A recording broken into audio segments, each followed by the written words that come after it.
Okay, so let's dig into the strategy around partnering with others as a traditional marketing strategy that you can use to get more clients as well.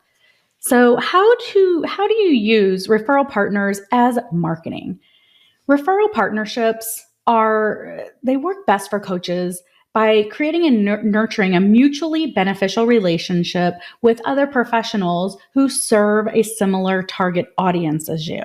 So, what you're looking for is a win-win solution. You win a client, your referral partner wins because you're going to give them a perk of some sort, and the new client wins because they get a great new coach, you. So referrals are a significant source of ways that you can get new clients. 85% of small businesses get their clients from referrals. So we want to make sure that you have a way to really thank the referrals that you get. You want to have a referral program around this so that you can give anyone who refers you a perk and then put this into action into your marketing. Okay. So 5 steps to get referral partners. And remember, you have access to the Referral Revolution, which is a whole mini course that I did that helps coaches get more referrals by having a fantastic referral program. So go leverage that for sure, because it gives a ton more detail around how to put this into action. So I'm going to give you the highlights here and, give you some steps, but then ultimately I think every coach should be leveraging referrals and making it win-win-win. So go jump into the Referral Revolution to get more resources and training around how to do that.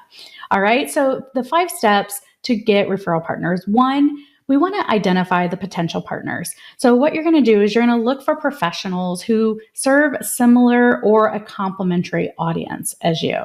And then you're going to obviously create a tracking list with their contact information and any notes. So just the same way that you would use the money tracker resource to track your leads when you're talking to people and having discussions and people who are in your pipeline that are going to become your future coaching clients.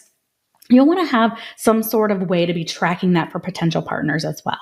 It could be a spreadsheet. It could be a Google Doc. It could be something in your phone. It could be a notebook, but you want to have a way to track it, because what I found is most people that I talk to, especially coaches, when I ask, how do you track your leads? They usually just say they're doing it in their head or they're not doing it at all. So we want to have some sort of spreadsheet or system or somewhere that you're tracking this stuff. Okay.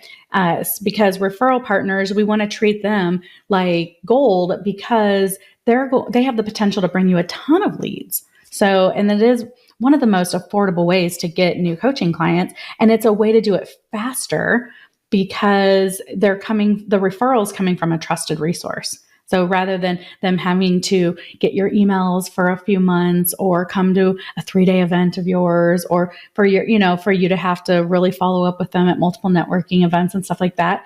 When people get referrals, they tend to take quick action. Okay. So that's the first step, is you want to make a list of potential partners. And number 2, you want to build those relationships. Very important to connect, establish trust, have conversations, build out mutual interest, and really, really hone in on these treasured relationships. Okay. Not every referral partner is created equal. You'll have a couple that, just will send you tons. And I just really want you to double down on them and obviously give them a perk of some sort. And a lot of people will do a gift card. I do cash, like through PayPal. So like a commission structure. If they're in business, they tend to, just like money or what have you. I've also seen people, give Starbucks cards or shout outs. You can give whatever perk you want within your budget, and that's all built out, and it gives you all the information on how to do that in the Referral Revolution. So go check that out because that's also a great way to get clients. Okay. So the third thing is really about proposing a value exchange. So we want to clearly outline how you both can benefit from a partnership. And it doesn't have to be anything that's weird or uncomfortable. It's just simply a conversation. Hey, I want to let you know I have a referral program. So if you ever know of anyone who's looking for a insert your niche coach, and you just tee up a conversation via email and they end up becoming a client, then I'm going to do this for you, right? And do you have a referral program that I can be on the lookout and keep my ears open for anyone who needs what you have, right? So, and the more you do this, the more you're able to leverage, obviously being a connector, but also you're also able to leverage your network and other people's network as well, because you're only one person. So especially people who tend to network a lot or they're a natural connector, they're always listening and their ears are open. And when there's something in it for them, and not to say everyone does this, I mean, I've had plenty of clients, when you send me a referral, I donate to my favorite charity on your behalf. So, I mean, it can be something, whatever you want it to be. But when there's something in it, it tends to keep you front of mind for those referrals. Okay. And then the fourth thing is about setting clear boundaries. So you want to agree on a referral process, the expectations and the perks and when those are going to be paid out. And I outline all of this in much more detail in the Referral Revolution. So I don't want to redo anything when you can just go hop over there and enjoy that. Okay. But boundaries are very important because you both want to know, what needs to happen. So, in a lot of cases, the way I've set up mine, it's like, if you find someone who's in need, a coach who is looking for a business coach, and you tee up an email, and I'll set up a, discovery session consultation with that person. If they become a client, then I'm going to send you X dollars, right? And that type of thing. So it's very outlined, and you want to make sure you understand if they have a referral program as well. And sometimes just by asking, hey, do you have a referral program? They may not, but then when they understand that yours is fairly simple, then it's something they can duplicate as well and make it win-win, right? So you really want to outline those boundaries and expectations just like you would a client, right?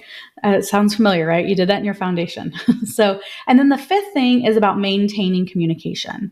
So just like, you would a good friend or a potential client that you're nurturing and stuff like that, do the same thing for your referral partners. And you can, you want to check in regularly to make sure you're nurturing that partnership and sharing resources, all the things that you can do to stay in front of that person and do it with authenticity, obviously. And, you'll have the certain people that are going to refer you more than others, so I keep them on my higher list to make sure I'm checking in on them, all that kind of stuff. So, and sometimes the trade-off isn't that you give them a client and then they give you a client. Sometimes they give you a client, but what they need is something totally different.